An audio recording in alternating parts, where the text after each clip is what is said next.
Vidéo du 13 août 2016 concernant le financement public des mosquées en France, voulu par Manuel Valls.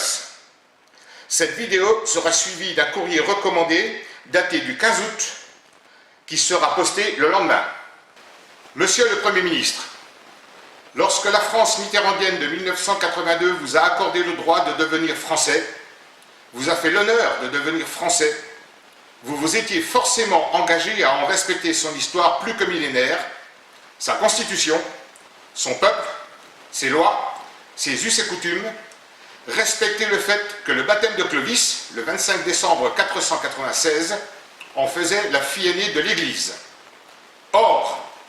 les médias et réseaux sociaux nous informent que vous vous apprêteriez à ordonner le financement public de mosquées sur le sol de France en désaccord avec le président de la République. Le moment est venu de vous rappeler, voire vous apprendre ce qu'est la République française sous sa 5e Constitution. Si l'article 20 de la Constitution en vigueur dit que le gouvernement détermine et conduit la politique de la nation, si l'article 21 précise que le Premier ministre dirige l'action du gouvernement, si le président de la République vous a nommé Premier ministre le 31 mars 2014, ce n'était certainement pas pour violer la loi du 9 décembre 1905 concernant la séparation des églises et de l'État,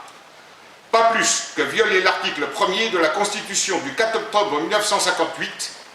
révisé le 23 juillet 2008, qui, je vous le rappelle, précise que la France est une république indivisible, laïque, démocratique et sociale. Avec tout au plus à peine 10% d'opinion favorable, dont on est en droit de se demander comment peut-on aujourd'hui être favorable à la politique que vous imposez à tout un peuple de façon dictatoriale, avec le désaccord du président de la République sur la décision illégale que vous vous apprêtez à prendre, de toute évidence dans le seul but électoraliste de vous maintenir au pouvoir, voire d'en chasser l'actuel locataire de l'Élysée, Renaissance de la République française ne vous reconnaît pas le droit d'agir de la sorte. Aussi, c'est avec solennité, en tant que président fondateur, que je vous mets en garde, premièrement, d'informer la nation de votre abandon du projet de financement de mosquées. Et pour reprendre les termes de la très précise et patriote lettre ouverte que le général Antoine Martinez vous a adressée le 9 août 2016 et dont il autorise sa diffusion, engager un processus de désislamisation du pays pour réduire progressivement mais fortement la part de la population de confession musulmane dans notre collectivité qui doit retrouver un minimum de cohérence interne si on veut obtenir un jour la concorde au sein d'une société apaisée. Il faudra du temps, probablement 3 ou 4 décennies à condition de le vouloir, et cela tout en respectant l'état de droit. Car conduire la politique dans un état de droit, c'est-à-dire gouverner une démocratie, c'est respecter la Constitution et les lois et la faire appliquer ces dernières, ce que précisément vous ne faites pas. C'est donc un virage à 180 degrés qu'il faut entreprendre pour supprimer tout ce qui a contribué à cet appel d'air migratoire insensé depuis très longtemps pour amorcer le mouvement inverse. Et sans énumérer toutes les mesures immédiates répondant au principe de précaution et celles à inscrire sur le moyen, voire long terme, on citera l'arrêt de l'immigration issue des pays musulmans, l'arrêt du regroupement familial, la fermeture et la destruction de toutes les mosquées salafistes et des écoles coraniques, l'expulsion des imams étrangers, l'arrêt de toute nouvelle construction de mosquées, l'interdiction de l'abattage rituel des animaux et donc du halal, barbarie à l'échelle industrielle contraire à notre tradition et indigne d'un pays civilisé, l'interdiction des burqas, camis et autres accoutrements vestimentaires, l'interdiction des prières de rue, l'expulsion des familles polygames, la réforme du code de la nationalité, la suppression du droit du sol et l'adoption du droit du sang, la suppression de la double nationalité, l'expulsion des clandestins, la suppression de l'AME,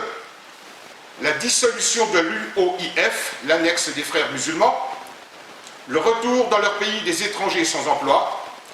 l'instauration de la préférence de civilisation. L'ensemble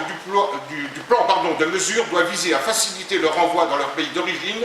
y compris par la contrainte de cette immigration, y compris binationaux, après déchéance de la nationalité française,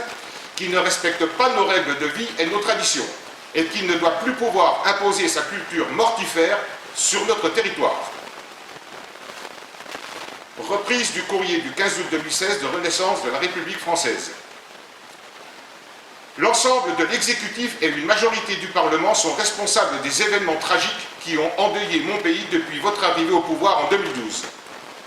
Ce n'est pas votre réflexion stupide, lourde de conséquences, preuve de renoncement, je vous cite, « Il faut s'habituer à vivre avec le terrorisme qui rassurera les Français. » Il ne fait aucun doute que d'autres drames atroces couvent, dont vous devez un jour prochain, vous et vos ministres, mais aussi le président de la République, en assumer la pleine et entière responsabilité, répondant de vos actes devant la nation. Vous rappelant que la violation de la loi par le gouvernement confère au peuple le droit sacré et l'indispensable devoir de réagir en conséquence, Renaissance de la République française, refusant de se soumettre à votre dictat, fait le serment qu'un jour, vous serez assis dans le box des accusés d'un tribunal du peuple au motif de trahison. En 1940, personne n'aurait misé un sou sur la création du tribunal de Nuremberg, ni sur le procès de Pétain. Copie à Monsieur le Président de la République.